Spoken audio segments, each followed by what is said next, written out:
La mayoría de las personas imagina que el mundo de las letras es un territorio donde las bellas almas arrojan el producto de sus espíritus sobre un papel.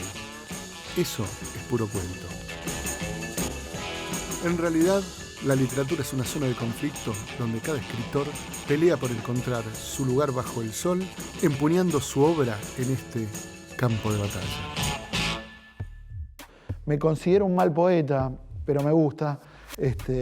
Realmente creo que lo que mejor me sale es escribir cuentos. Básicamente me considero un cuentista. Entonces Mati tenía 3 y yo pensé, no, a mí me da un ataque si a los 17 o a los 18 mi hijo se va de casa. Y a los 19 se fue a Japón. Juan Diego Incardona nació en Villa Celina. Estudió letras en la UBA y dirigió la revista virtual El Interpretador. Su primer libro recorre su experiencia como artesano y vendedor ambulante.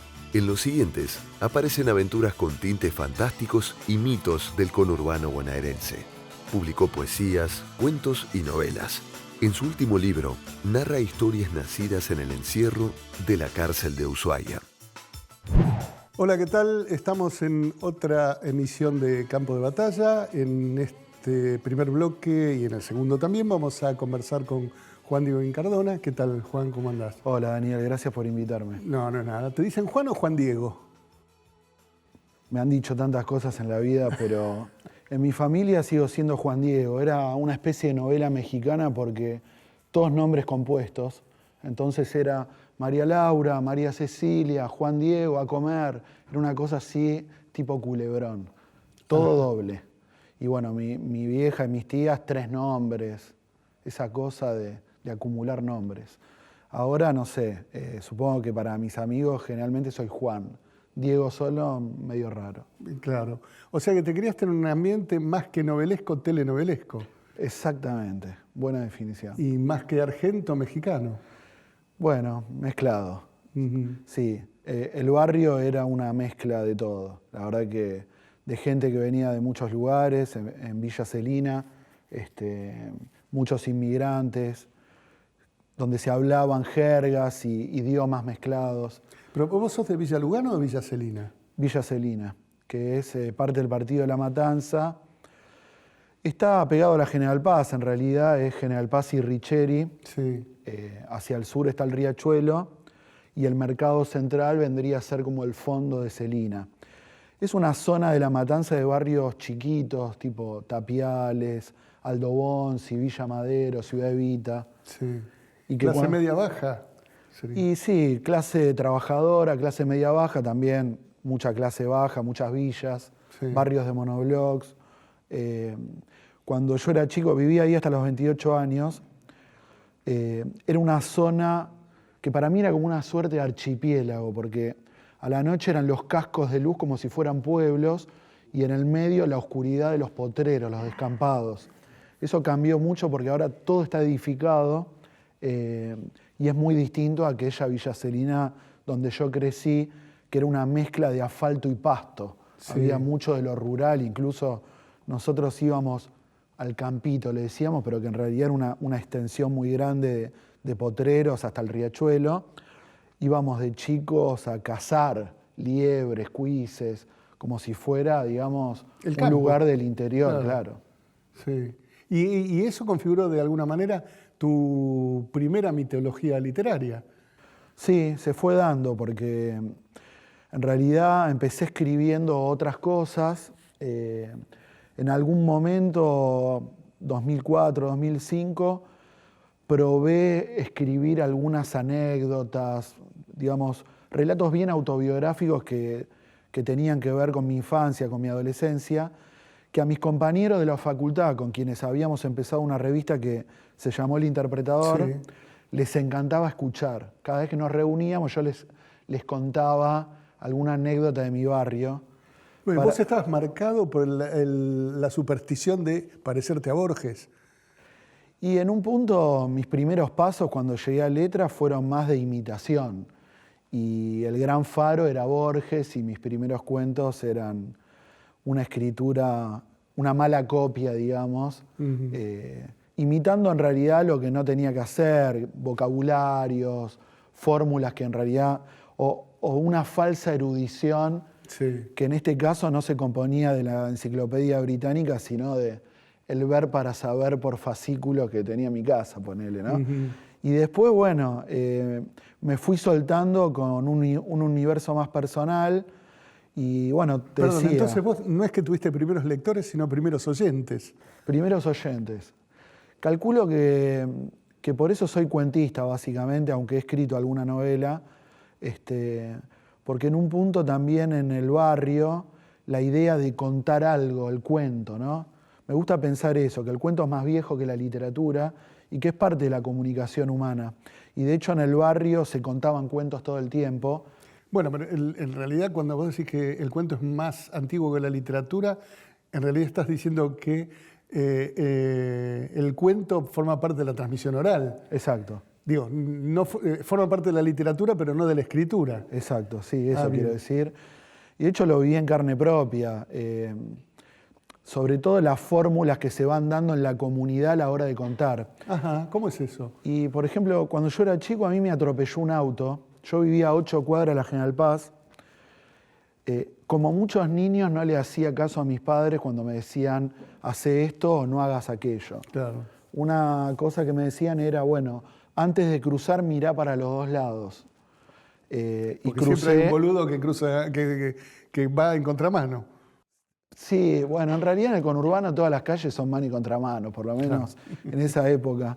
Y bueno, me acuerdo que había una Ford 100 estacionada. Creo que son las únicas marcas de autos que recuerdo. O sea, si yo salgo hoy a la calle no sé qué marca de auto es el que pasa.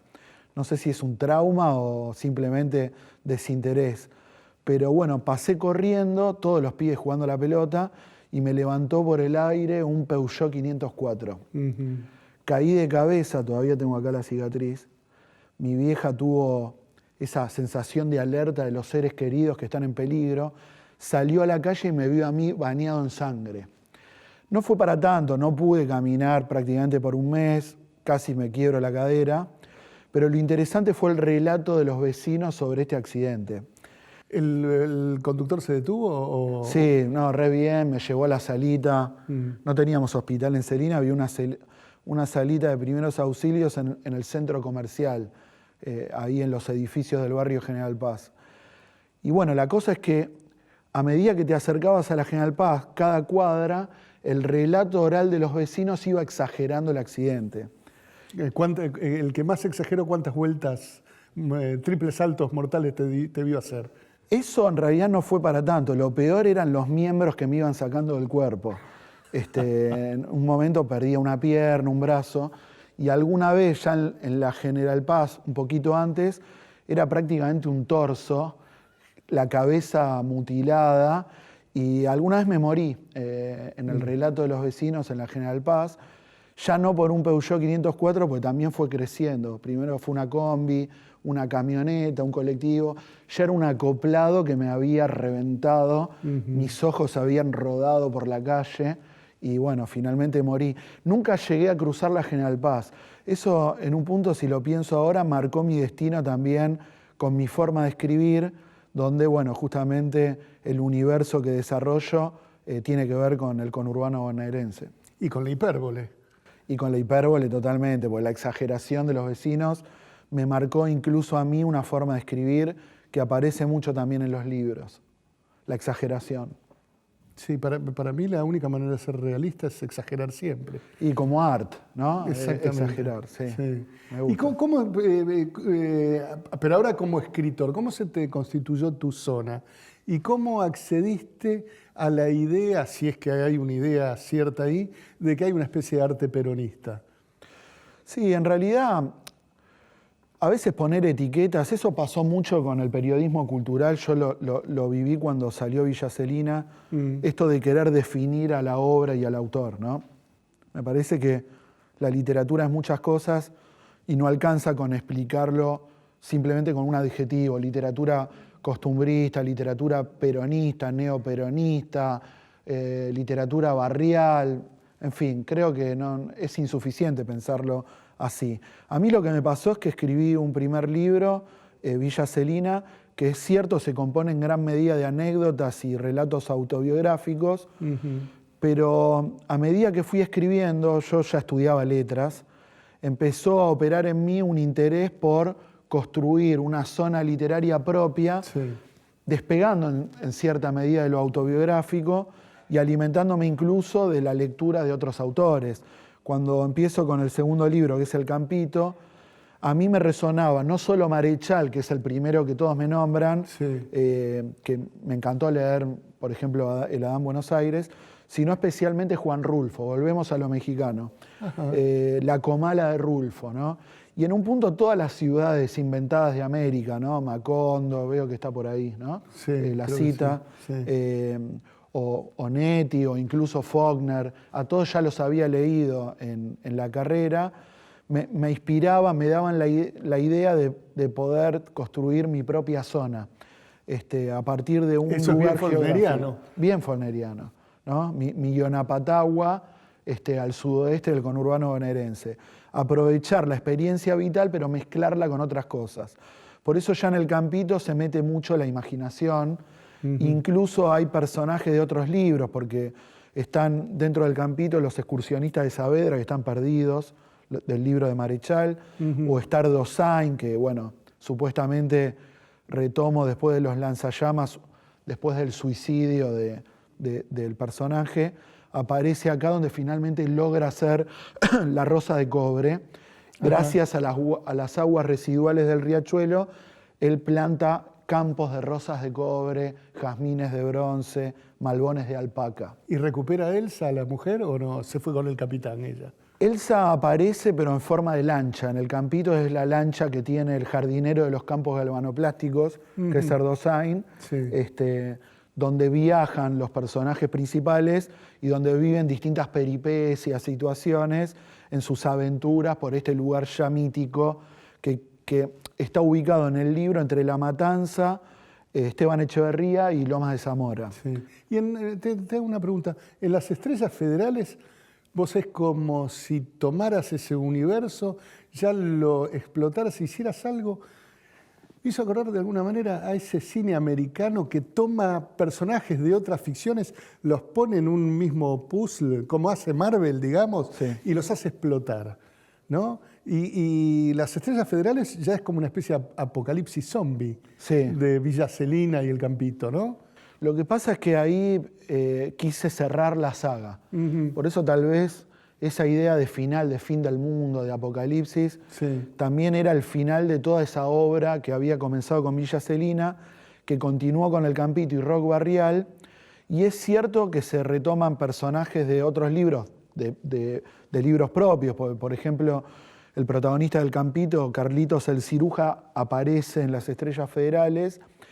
Y vuelvo a repetir ese procedimiento de meter personajes de otros libros, en este caso no de Marechal o de Art, sino de Westergel, ya que aparece Juan Salvo y el Mano, Sí. que en este libro administran un circo, que es un circo de mutantes, ¿no? A partir del cierre de las fábricas durante la década del 90, se producen fugas de gases, de líquidos contaminantes, y algo que ya pasaba en El Campito, donde la fauna y la flora empezaban a mutar, en Las Estrellas Federales alcanza también a los habitantes.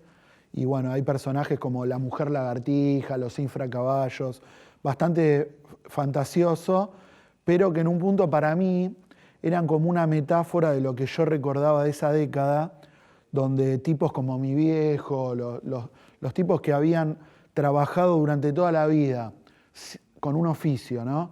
30, 40 años de tornero, de pronto mudaban de piel y se convertían en remiseros, Claro. ¿no? Entonces, O parripolleros o Exacto. kiosqueros.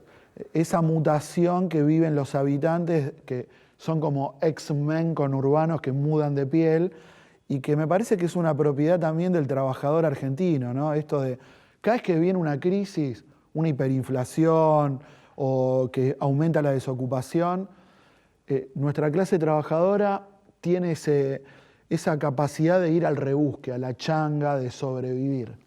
Es muy de acá eso, lo noto.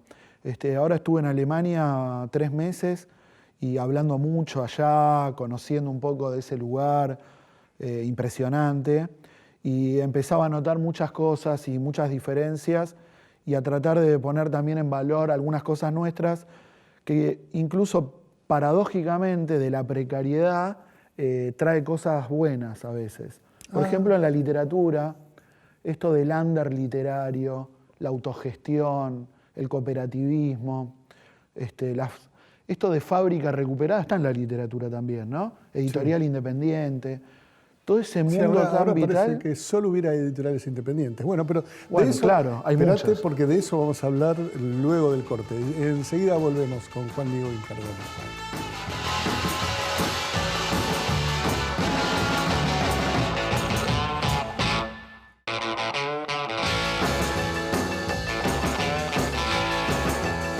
Segundo bloque de Campo de Batalla, continuamos conversando con Juan Diego Incardona. Me decías algo que parece ser una especie de elogio de la escasez, de la crisis constante, y me sonó vagamente a la frase de Esteban Bullrich diciendo algo así como que hay que aceptar con alegría la incertidumbre constante, no me acuerdo bien cómo era.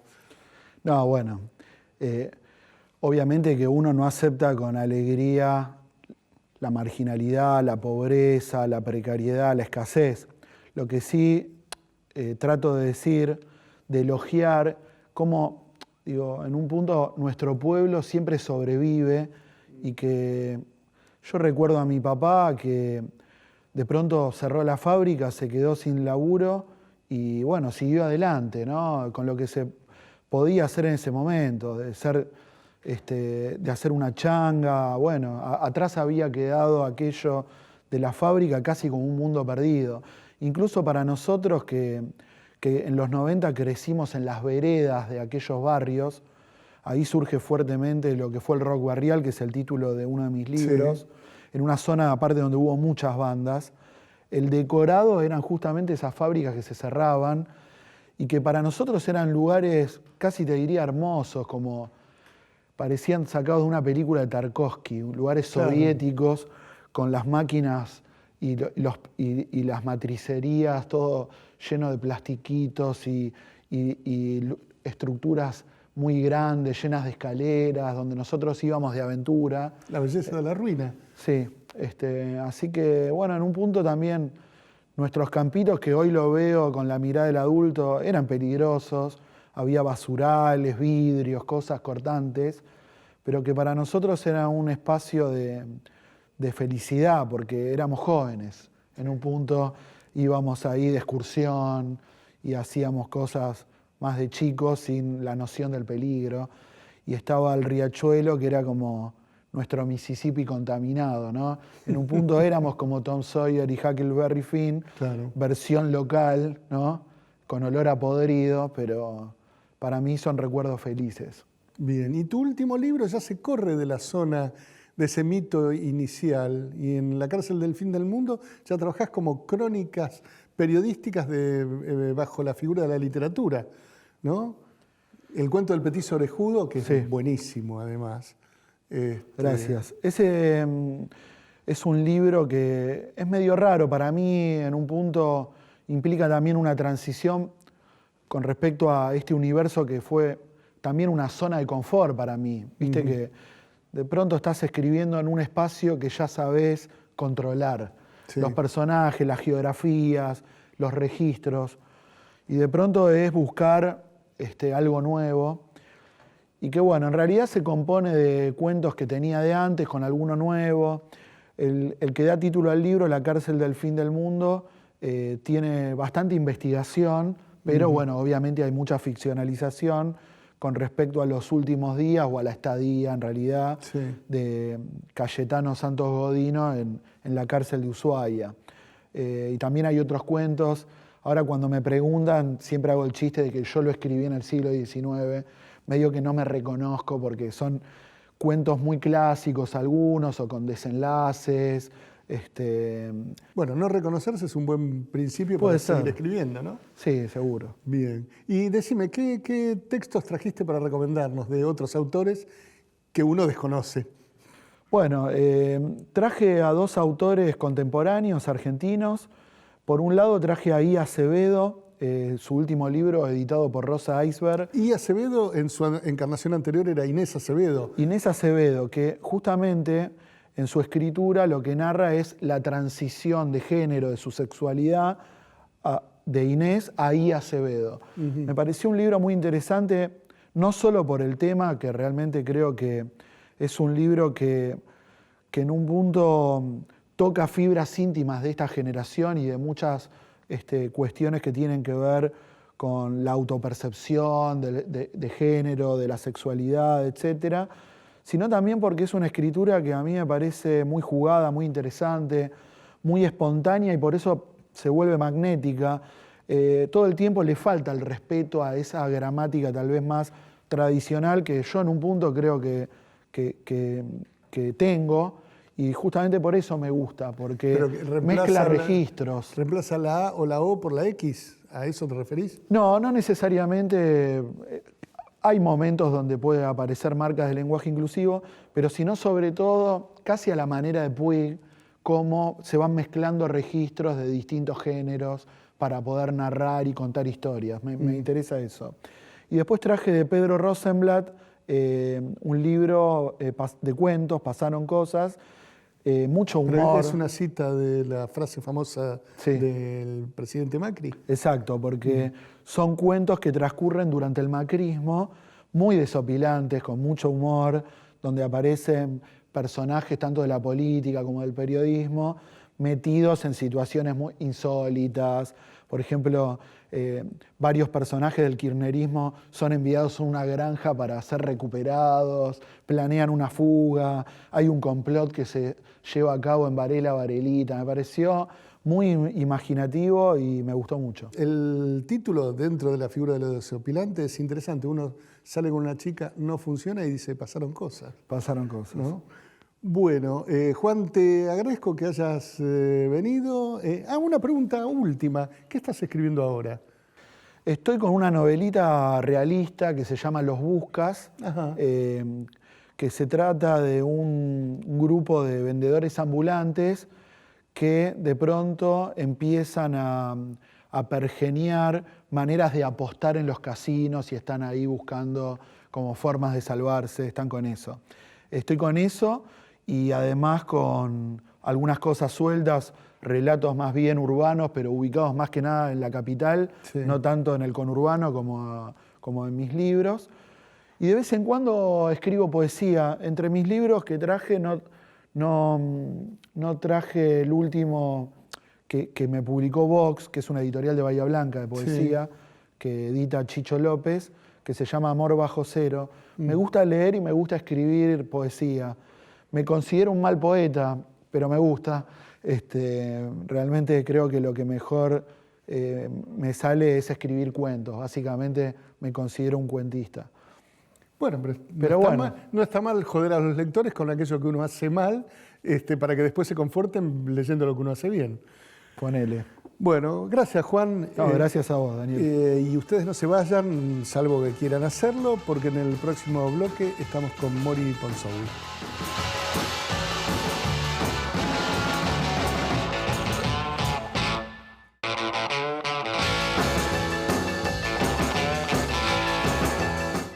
Mori Ponzowi nació en Buenos Aires. Vivió en Perú y en Venezuela y estudió en Estados Unidos. Su primer libro de poesía fue muy bien recibido por la crítica. Publicó novelas, con las que obtuvo premios y más poemas. En 2015, escribió una original y profunda reflexión sobre el amor. Su último libro es un diario del viaje que hizo a Japón para visitar a su hijo. Seguimos en Campo de Batalla, ahora estamos con Mori Ponzowi y voy a adelantarme un poquito al decir que anoche, en medio de una larga noche de insomnio, leí entero y de un tirón su último libro, que es Okazan, que es el relato exquisito, delicado, melancólico, sensible, bellísimo, de su visita a Japón, donde está residiendo en estos momentos su hijo, su único hijo. Viste que te dije que iba a hablar bien de tu libro. Bien, ¿cómo Hola, estás? Daniel, muchas gracias. No, por favor. Pero antes de hablar de nuevo de Okazan, ¿qué significa Okazan primero? Y después hablamos del libro. Sí, Okazan, se pronuncia Okazan, porque tiene la rayita esa arriba, la A, entonces es una A extendida. Sí. Y Okazan significa madre en japonés. O sea que el título es Madre.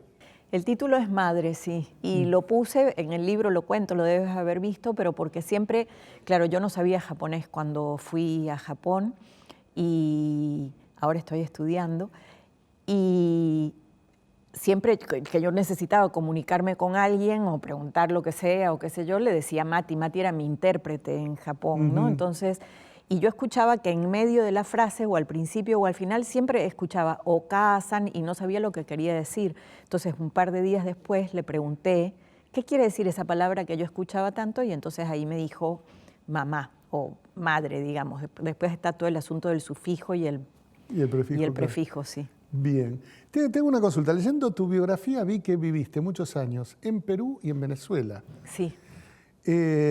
Lo cual se nota en tu texto porque vos y tu hijo se hablan de tú. Sí. Tú tienes, etcétera, etcétera. Ahora, me llamó la atención también, en Perú gobernó alguien que era un japonés.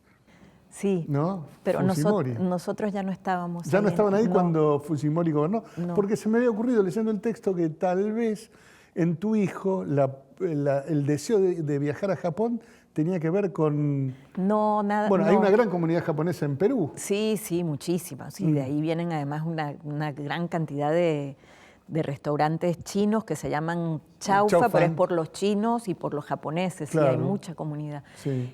No, Mati nació en Venezuela y yo me fui del Perú muy chiquita. O sea, viví poco, o capaz que los primeros años, pero creo que no. No, con Fujimori ya estábamos en Venezuela. Sí. ¿Y por qué viviste así tanto fuera del país? En realidad es una pregunta casi absurda. ¿Cómo no vivir fuera del país? Sí, Pero vos, ¿por qué viviste? Estaba pensando cómo hago para contestar esto de una manera delicada. Mi papá consiguió trabajo después de que se casó con mi mamá y de que yo nací. Cuando yo tenía 1 año, consiguió trabajo en una agencia de publicidad en el Perú.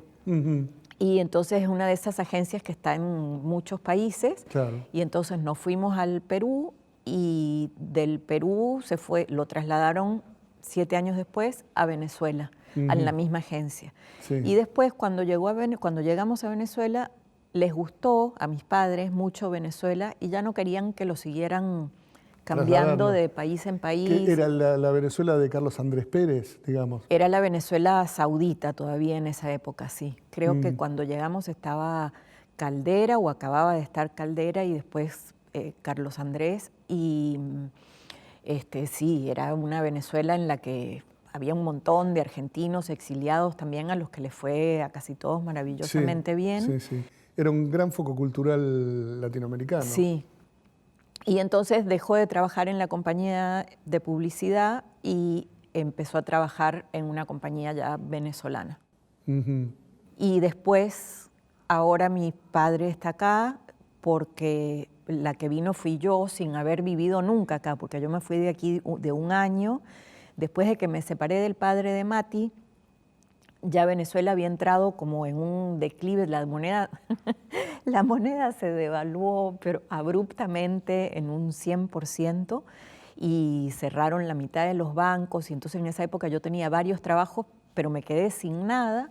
Y entonces dije, ¿y ahora qué hago? O sea, tenía un hijo de 1 año, me acababa de divorciar, apliqué para una beca y me la dieron. Y entonces ahí me fui 2 años a Estados Unidos. Ajá. Entonces estuve 2 años en Boston y cuando terminé en Boston pensé, bueno, si volvía a Venezuela tenía que empezar de cero, todo, desde lo romántico hasta el trabajo. Porque No pudiste radicarte en Estados Unidos.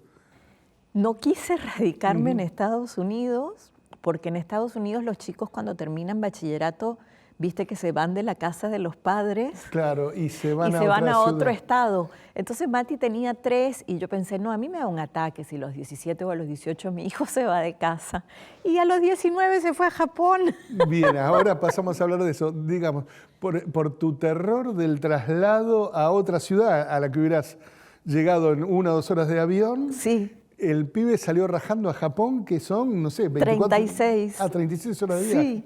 ¿Qué le pasó a tu hijo que quiso ir a Japón? ¿Qué encontró Bueno, en te Japón? termino rápido el cuento anterior. Entonces, Sí. de ahí, de Estados Unidos, decidí, en vez de ir a Venezuela, venir acá a ver qué tal era el país donde yo había nacido. Bueno, y aquí estoy. Sí. Sí. Y mi hijo se fue a Japón. ¿Y qué encontró en Japón como promesa o como aliciente para irse a vivir allí? Mira, la historia es muy rara porque Mati tenía 5 años y decía, yo cuando sea grande voy a vivir en Japón.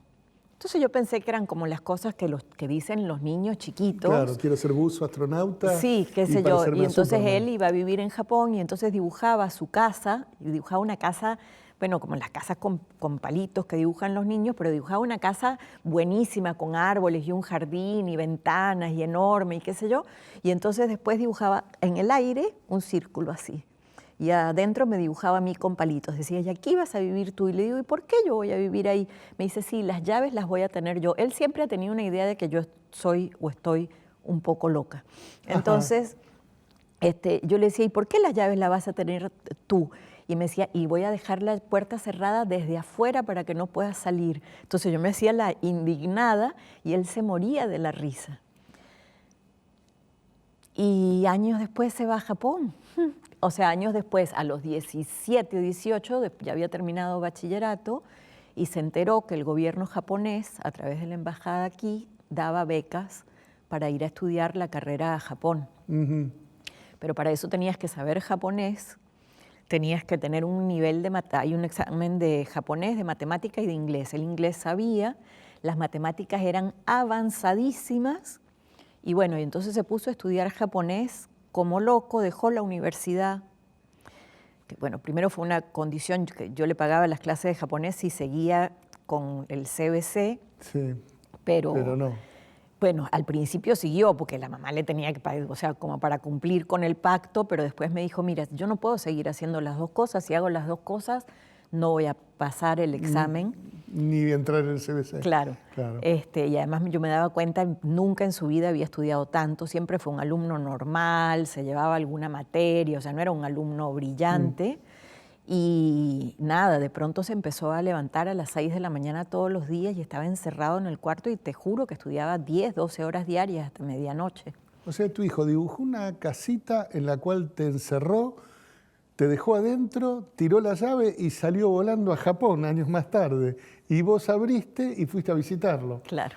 Bien. Tal cual, sí, y ahora ni le interesa, obviamente no le interesa si yo salgo, si entro, no tienen ni la más remota idea de lo que estoy haciendo. Bueno, ¿no? tu libro cuenta de una manera completamente ligera, sensible, inteligente, la melancolía de la pérdida constante que es y de ver crecer un hijo, verlo separarse de uno. Sí. Sobre todo los que somos padres de hijos únicos, ¿no? Sí.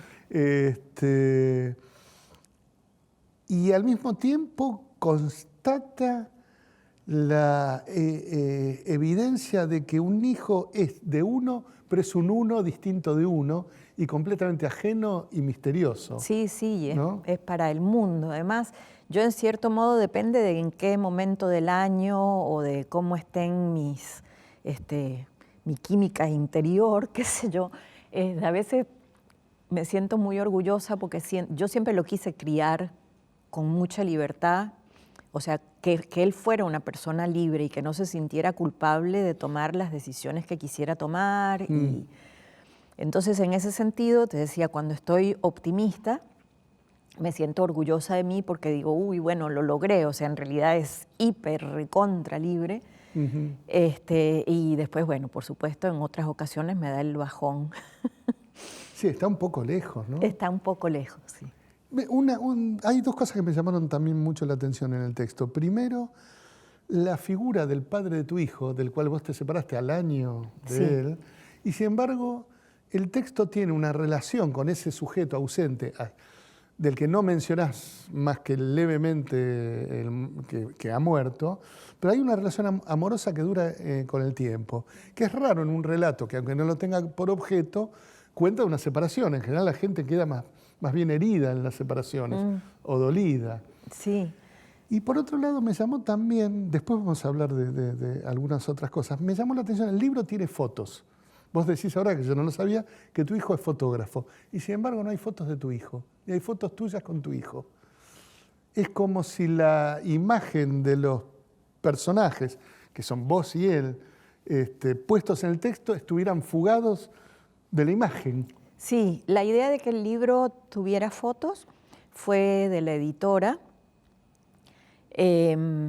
Yo acepté porque iban a ser fotos tomadas por Mati. A mí en realidad me hubiera gustado con ilustraciones japonesas.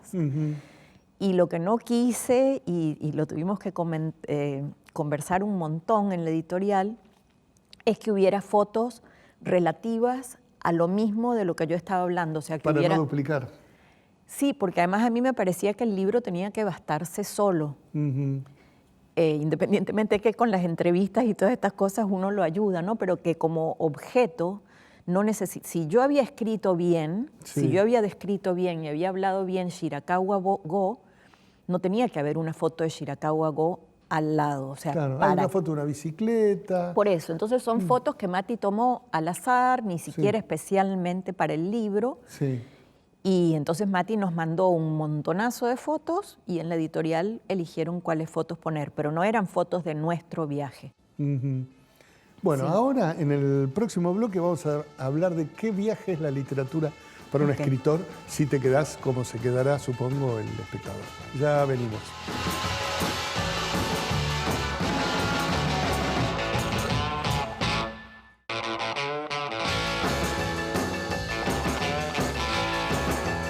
Último bloque de Campo de Batalla, seguimos con Mori Ponsowhi y te quiero hacer una pregunta que es una pequeña tesis también. Ajá. En general, bueno, yo soy muy poco viajado y cuando alguien me dice ¿por qué viajas tan poco? Obviamente por falsa elegancia no hablo del dinero, sino que digo que cuando quiero viajar escribo una novela. Vos, en cambio, escribiste una especie de diario de viaje que es como una novela, luego de haber viajado. Es una diferencia con tu literatura anterior. Sí, yo no tenía planeado este libro. Estaba escribiendo una novela cuando me fui a ese viaje y pensaba escribir un poco todas las mañanas porque viste lo terrible que es cuando uno deja una novela y vuelve un tiempo después, ¿no? No sé si te ha pasado. Sí, pero me acostumbré ya al salto. Bueno, para mí es desastroso porque tengo muy mala memoria, entonces no tengo ni idea qué estaba haciendo, por qué estaban yendo para ahí los personajes, tengo un despelote de archivos en la computadora. Sí. Entonces pensé, bueno, me voy a ver a Mati, pero al menos 1 o 2 horas cada día por la mañana escribo.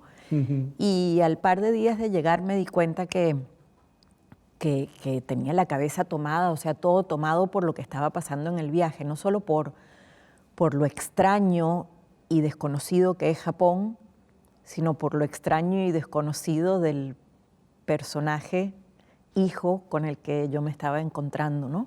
¿Qué te encontraste de distinto, diferente? Bueno, mira, ni siquiera lo reconocí cuando lo vi.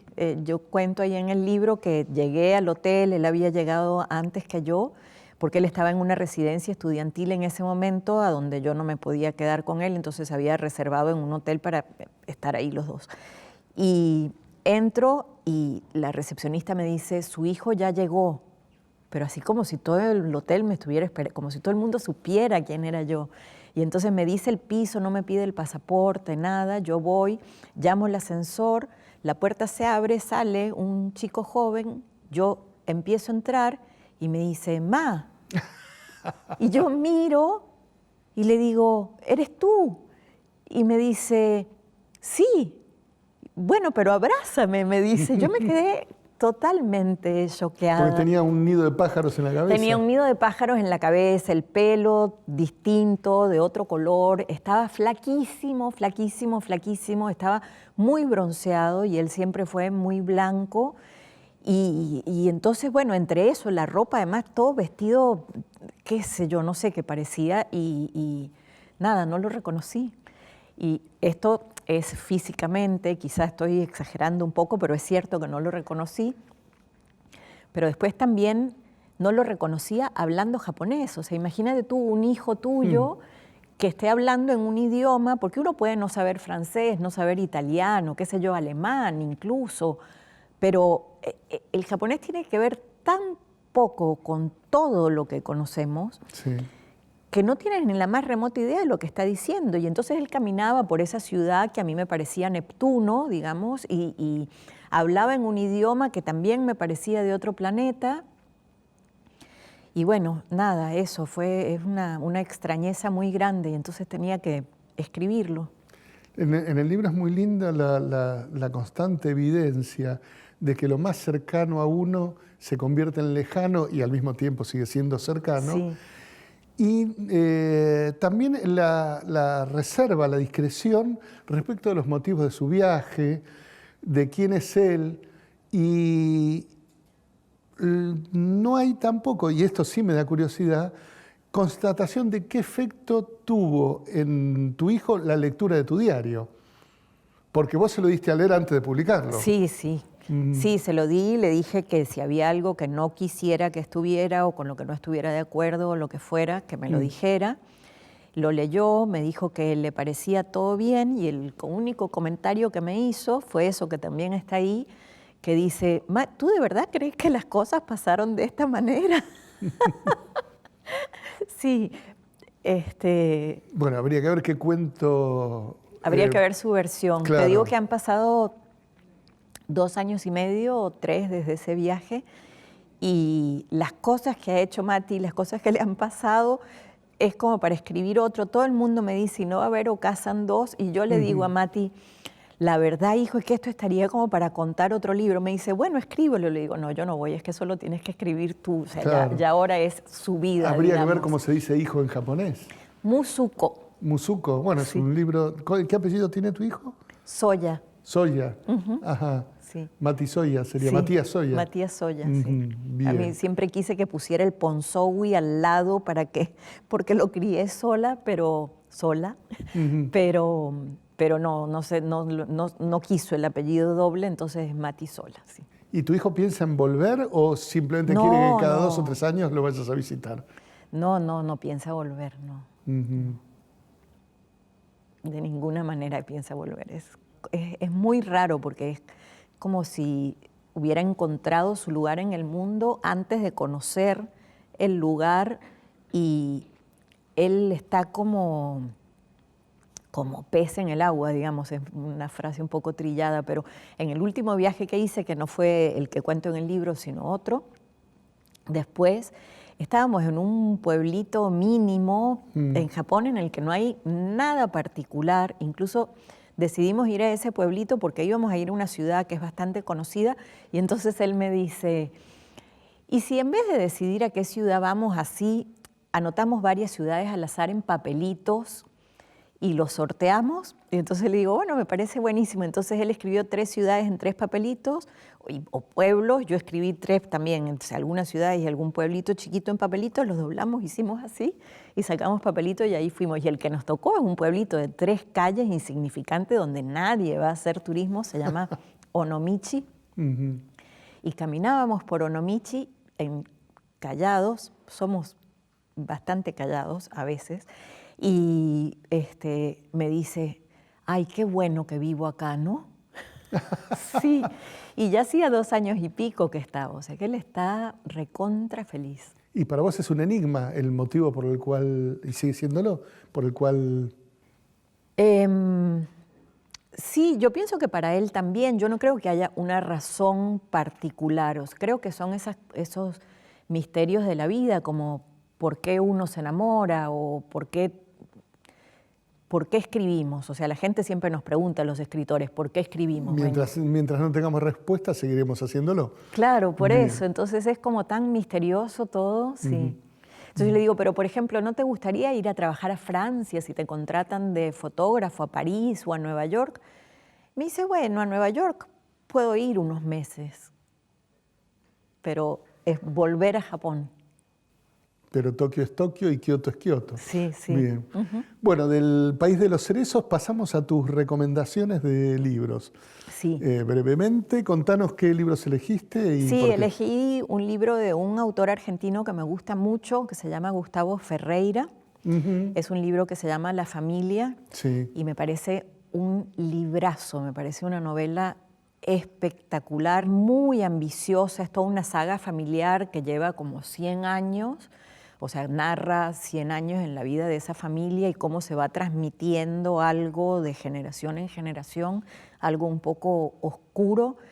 Y te comentaba, me parece que está muy bien escrito y además la trama es una trama que se sostiene y que te da ganas de saber qué pasa, ¿no? Entonces tiene las dos cosas. Sí. Y el otro autor es un autor norteamericano que se llama Michael Cunningham, y traje un libro que se llama Las Horas, que se hizo una película que se llama igual Las Horas, y es una novela también maravillosa que se sostiene tanto por la escritura, que es muy poética, pero al mismo tiempo es muy entretenido, digamos, o al menos a mí me pasa con estos dos libros que los agarro y es lo que me gusta que me pase con las novelas. Obvio. No tenerlas, no querer soltarlas, ¿no? Ya desde hace algunos años para acá pienso que tengo suficiente edad como para que si no me gusta después de la página 50... ¿Le das demasiado tiempo Bueno, para que no te guste un texto? Le doy un 10%, digamos. O sea, si tiene 250 páginas, digamos que leo 25, pero en realidad suelo darle hasta 50. Bien, Sí, y si no... La amabilidad de las mujeres. Bueno, Mori, te agradezco que gracias hayas a ti. Venido. Y, Muchas gracias por tu lectura. No, por favor. Recomiendo vivamente la lectura de, ¿cómo es? Okazan. Okazan. Y arigato, nos vemos la próxima semana. Gracias por estar.